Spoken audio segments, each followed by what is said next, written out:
Hello students, कैसे हैं आप सब। तो आज जो हम बिल्कुल नया फ्रेश चैप्टर टॉपिक स्टार्ट करने वाले हैं परम्यूटेशन कॉम्बिनेशन का एक्सरसाइज 7.3। तो मैं उम्मीद करता हूँ आपको दोनों एक्सरसाइज जो मैंने 7.1 करे 7.2 करे लोगों को समझ में आ गई है। और अगर तब भी थोड़ा डाउट है आपके मन में, कुछ क्वेश्चन को नहीं समझ में आया तो पूछ सकते हैं। मैं हर बच्चे से कहता हूँ बेटा कमेंट किया करो, पूछा करो डाउट, जिसको जो डाउट है वो बताया करिए। तो चलिए 7.3 की तरफ चलते हैं। अब देखो यहाँ पर जो हमें सीखना है हमें बात करनी है फॉर्मूला। हमें एक फॉर्मूला डिस्कस करना है। किसका फॉर्मूला डिस्कस करना है? परम्यूटेशन का। देखो आपको मैंने परम्यूटेशन के क्वेश्चन कैसे करवाए थे? Fundamental principle of counting FPC। लेकिन एक छोटा सा फॉर्मूला भी है, उसके अकॉर्डिंग भी इसको हम अरेंज कर सकते हैं। जैसे NP, थोड़ा सा कैपिटल बड़ा लिख दो, NPR is equal to P मतलब परम्यूटेशन। अभी N का मतलब क्या है अभी डिस्कस करेंगे। इसका फॉर्मूला बेटा N factorial divide by N minus R factorial. और जो R होने वाला है ना वो 0 होगा चाहे 0 ज़्यादा होगा, और यह N होगा चाहे N से कम होगा। तो n मतलब क्या है? Given number. आपके पास कितने नंबर अवेलेबल है? 5, 7, 3, 10, 15। और r मतलब क्या है? Required number. आपको उसमें से कितने की जरूरत है? सपोज 1, 2, 3, 4, 5।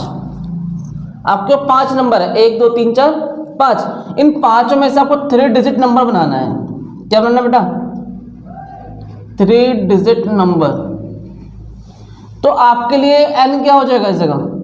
5, क्योंकि 5 नंबर अवेलेबल है। और r क्या हो जाएगा इस जगह? 3। फॉर्मूला क्या लग जाएगा? 5p3। अब देखो मैंने यहाँ पे एक बात बताई है, बहुत इंपॉर्टेंट है ये। r जो है वो 0 होगा या 0 ज्यादा होगा? क्या यहाँ पर 0 छोटा r हो सकता है क्या? अरे यहाँ तो कुछ भी नंबर नहीं बनेगा। यहाँ तो 1 नंबर बनेगा, 2 बनेंगे, 4 बनेंगे, 10 बनेंगे। क्या -1 नंबर बन सकता है? पॉसिबिलिटी है। क्या मैं इनको अरेंज करके माइनस में ले जा सकता हूँ? पॉसिबल है? नहीं। तो जो r की वैल्यू होगी 0 या 0 ज्यादा होगी। अब मैंने क्या लिखा है? Less than equal n। या तो वो n के इक्वल हो सकती है या n से छोटी हो सकती है। अगर मेरे पास 5 नंबर अवेलेबल है तो मेरा r कभी 6 या 7 नहीं हो सकता है, क्योंकि जब नंबर ही 5 है तो भैया मैं 6 को कैसे अरेंज कर दूंगा? समझ में आया बात? अगर आप बच्चे 4 बैठे हो यहाँ पर, मैं 4 को ही अरेंज कर पाऊंगा ना आगे पीछे। मैं कह रहा हूँ 5 को अरेंज करो, और कैसे कर दूँ 5 को? बच्चे 4 बैठे हैं। कोई डाउट यहाँ तक? तो जो r की वैल्यू होगी 0 और n के बीच में रहती है। ठीक है, 0 होगी तो 0 से ज्यादा होगी, n होगी n से छोटी होगी। अगर मान लेते हैं इफ r आपका 0 है, r आपका 0, तो देखो NP0 फॉर्मूला क्या बन जाएगा? n फैक्टोरियल अपॉन में n माइनस 0। r की जगह क्या आ जाएगा बेटा? 0। n फैक्टोरियल अपॉन में n में से 0 गया n, क्या आंसर आ जाएगा? 1। अगर 0 फैक्टोरियल है, अगर आपका r 0 है तो आंसर कितना आता है?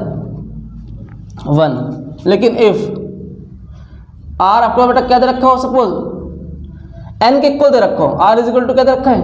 n के इक्वल दे रखा है सपोज। तो NP यहाँ भी क्या लिख दूँ मैं? n आ जाएगा, क्योंकि r जो हो n के इक्वल है।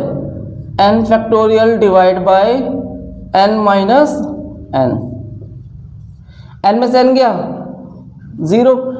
और कल मैंने ही इसके बारे में बहुत चर्चाएं करी थी कि भैया 0 फैक्टोरियल हो तो आंसर क्या आता है? 1। तो डिवाइड बाय 1 तो आंसर क्या आ जाएगा? n factorial. किसी मन में कोई डाउट आता है? तो अगर r n के इक्वल है तो क्या हुआ, अगर r 0 है तो क्या हुआ? फॉर्मूला तो पता चल ही गया। अब एक छोटी सी कंडीशन और पढ़ेंगे, पहले इस फॉर्मूले को नोट कर लीजिए, उसके बाद देखिए।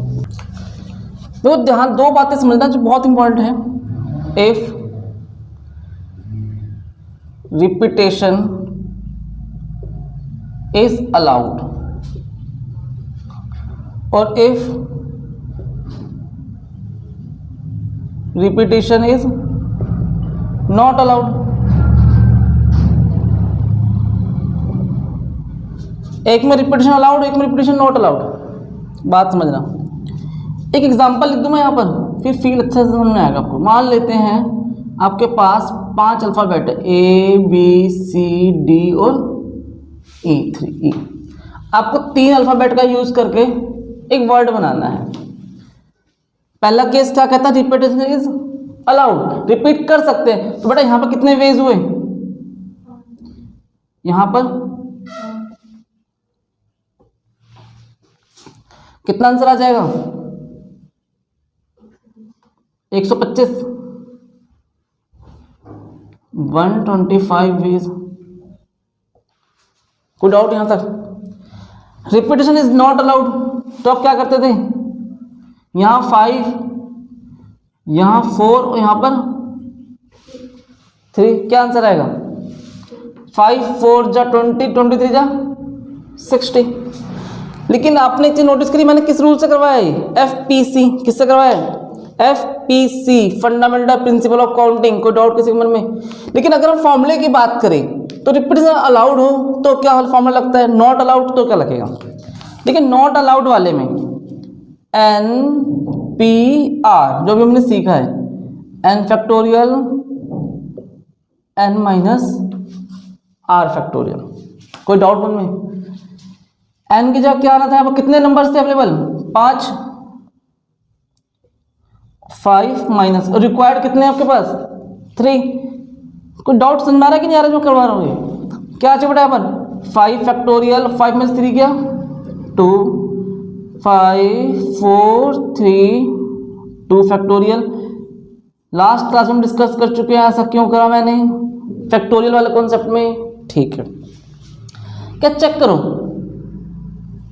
सेम आ रहा है कि नहीं आ रहा है, 60। लेकिन अगर रिपीटेशन इज अलाउड हो जाए, हर नंबर दोबारा रिपीट हो जाए, तो क्या ये फॉर्मूला काम कर पा रहा है। देखो आंसर क्या आ रहा है, फॉर्मूले 60 आ रहा है। और 60 का मतलब क्या है कि repetition is not allowed, repetition allowed नहीं होनी चाहिए। हर पहले वाले के लिए 5 वेज, दूसरे के लिए 4, क्योंकि एक कम हो गया है। लेकिन अगर रिपीटेशन अलाउड है तो फॉर्मूला क्या लगेगा बेटा आपका, n की पावर r। क्या लगेगा, n की पावर r। n मतलब गिवन नंबर कितने आपके पास अवेलेबल है, 5। और r क्या है, रिक्वायर्ड नंबर, कितनी जरूरत है, 3। 5 मल्टीप्लाई 5 मल्टीप्लाई 5 क्या बन जाएगा, 125। चेक कर लो सही आ रहा है ना। तो अगर रिपीटेशन अलाउड होती है तो फॉर्मूला क्या बन जाता है, n की पावर r। और रिपीटेशन नॉट अलाउड तो सिंपल फॉर्मूला NPR का n फैक्टोरियल अपॉन में n माइनस r फैक्टोरियल। तो किसी को भी इन दो बातों में मतलब समझ में आया कि नहीं आया, सबको समझ आ गया। इसे नोट करो। देखो मैंने यहाँ पे एक लाइन लिखी है थ्योरम 3 और थ्योरम 4 के बारे में, थोड़ा समझो तो फील करना। The number of permutations of n object where p object are the same kind and other and rest are all different. एक एग्जाम्पल समझते हैं। जैसे मान लेते हैं, मैं एक वर्ड लिख दूं, ALLPE। मैंने क्या वर्ड लिखा, ALLPE। तो देखो इसमें n कितने हैं, 5। लेकिन इसमें नोटिस करो आप कि जो l है ना वो 2 बार आ रहा है। l कैसे बार आ रहा है, 2 बार आ रहा है। अब तो कौन सा l को मैं यहाँ रखूँ, कौन सा l को वहां रखूँ, क्या फर्क पड़ेगा, l तो l होता है। बात समझ आ रही है कि नहीं आ रही है। क्या लिख रहा हूँ, where p object are the same kind. p मतलब l क्या काम कर रहा है इस जगह, p का, क्योंकि p क्या है, l क्या यहाँ पर सेम काइंड है और 2 बार आ रहा है। And rest are all different, और बाकी जो कैसे हैं, डिफरेंट डिफरेंट है। तो छोटा सा फॉर्मूला आपको सीखना पड़ेगा, n फैक्टोरियल अपॉन में p फैक्टोरियल। जो नंबर सेम आ जाए ना, जो अल्फाबेट सेम आ रहे हैं, उसे क्या करेंगे हम, डिवाइड में कर देंगे। बात क्लियर है। तो मुझे क्या करना पड़ेगा, n फैक्टोरियल अपॉन में p फैक्टोरियल। अब आगे की लॉजिक समझना। The number of permutation of n object where p1 object are 1 kind, p1 एक तरह का है, p2 सेकंड तरह का है, ऐसे चलते थे pk और k टाइम, k टर्म्थ kind, and the rest if any are of different kind. मतलब यहाँ पे देखो, यहाँ पर कोई एक नंबर सेम था, यहाँ पर कई सारे नंबर सेम हो सकते हैं, तो फॉर्मूला क्या बन जाएगा? Same n factorial divide by p1 factorial p2 factorial, ऐसे ही बेटा p k फैक्टोरियल। याद रहने वाला है। देखो इसका आंसर आएगा क्या वैसे, इसको समझते हैं। 5 फैक्टोरियल 1 2 3 4 5 और नीचे क्या आ जाएगा? p फैक्टोरियल 2, तो 5 4 3 2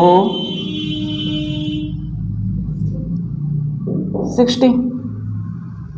क्लियर है? क्योंकि यहाँ पे देखो l 2 बार रिपीट हो रहा है, आपको नहीं पता चल रहा है यहाँ पर भाई कौन सा l पहले कौन सा l बाद में, दोनों तो सेम ही है। तो कितने वर्ड बनेंगे इस जगह? 60 वेज बनेंगे। कोई डाउट किसी के मन में? तो ऐसे हम क्वेश्चंस करने वाले हैं, तब आपको फील होगा कि हम ऐसा क्यों करते हैं। इसे नोट करो। देखो ध्यान दो, आपने पूछा कि सर इस वाले एग्जाम्पल को तो प्रूफ करो कि हम नीचे अपॉन में क्यों लिखते हैं। समझते हैं इसके बारे में। आपने जब बात जानना चाहा है तो मैं बताना भी चाहूँगा, समझना। सपोज मैं यहाँ पर 3 लेटर ले रहा हूँ ALL, ठीक है, मैंने ऑल लिख दिया। और एक मैं सपोज यहाँ पर ले लेता हूँ AP और C। अगर देखो 3 डिफरेंट वर्ड हैं, 3 वेज, यहाँ पर 2 वेज, यहाँ पर 1 वेज, यही होता है रिपीटेशन इज नॉट अलाउड में। कितना आंसर आता है बेटा यहाँ पर? 6 फैक्टोरियल, 6 वेज, सॉरी कितना वेज आ गया? 6 वेज। कोई डाउट मन में यहाँ पे? नहीं। लेकिन बेटा एक बार बताओ, यहाँ बताना आप मुझे, यहाँ आपने सपोज यहाँ पे कितने वेव्स हैं? ए बी रख सकते हो, L और ये वाला L, ये तो रखोगे। अब बताओ अगर कौन सा L आपने यहाँ रखा, कौन सा आगे ले जाओगे, कुछ पता चल पा रहा है? अरे L तो L ही होता है, कोई दिक्कत? अगर मैं वर्ड बनाना भी चाहूँ तो देखो AL L, या तो एक काम करो LAL ऐसे बना लो, ऑल लाल, और क्या बन सकता है? LLA। क्या इन तीनों के अलावा आप कोई वर्ड बना सकते हो? मुझे इतना बता दो बस, 3 वेज के अलावा। ALL LAL LLAA कोई बन सकता है इसके अलावा? क्या बनाओगे? कुछ फील करो, कुछ बन पा रहा है? अरे एक कहाँ लिखोगे? A स्टार्टिंग में लिख दिया, बीच में लिख दिया, लास्ट में लिख दिया। समझ में आ रहा है? तो आपने कितने वेज बताए? 3। तो अगर मैं इसी के अकॉर्डिंग बात करूँ 3 वेज, तो देखो 3 कैसे आएगा? 3 फैक्टोरियल डिवाइड बाय L कितनी बार आ रहा है? 2 बार, तो divide by 2 factorial, 3 multiply 2 factorial upon में 2। समझ में आई बात? तो आपको इस तरीके से नहीं, मैंने प्रैक्टिकली बताया कि भैया देखो ALL है तो 3 वेज ही बन सकते हैं उनको अरेंज करने का, 3 रास्ते हैं। तो अगर देखो फॉर्मूले के अकॉर्डिंग है तब भी कितना आंसर आ रहा है? 3। किसी के मन में कोई डाउट इस एग्जाम्पल को लेकर? एक एग्जाम्पल काफ़ी, एक और बताऊँ, समझ आ गया सबके मन को? ठीक है, इसको कॉपी करो।